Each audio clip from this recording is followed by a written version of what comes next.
Hi friends, in this video we are going to analyze the UPSC trend in asking questions in the prelims on post-independent history of India.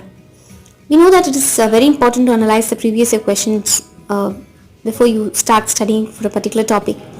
This will give you a clear picture of what you need to learn, and also you will have the ability to focus more on things which are more important. It will save your time and also it will give you more confidence. And as far as UPSC prelims is concerned, Mrinal gives you the best analysis.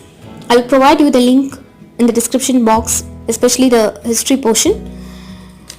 And now coming to the post-independent history of India, the trend is like you should give more stress on personalities associated with different organizations, mainly the communist organizations and labor organization.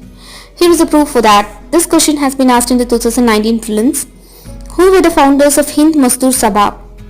So the answer is the last option, Ashok Mehta, T.S. Ramanujam and A.G. Mehta. So another question also gives the similar pattern have been asked by the UPSC.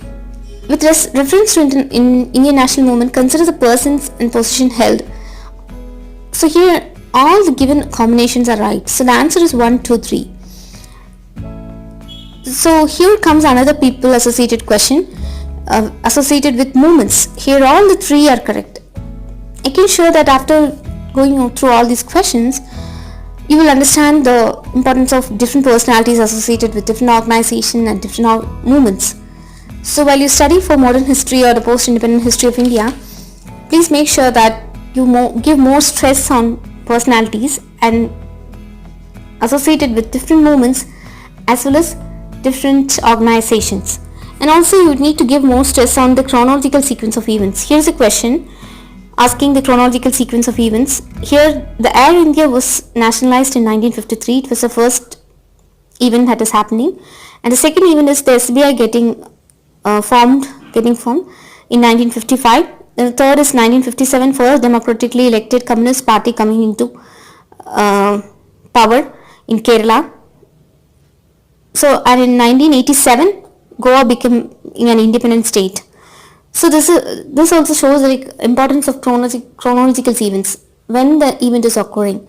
So while you study the modern history, please make sure that you're focusing on when all events are happening.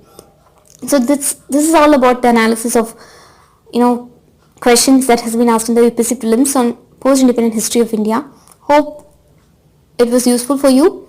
Do subscribe to the channel for more updates like this, and also don't forget to tap the bell button. Thank you.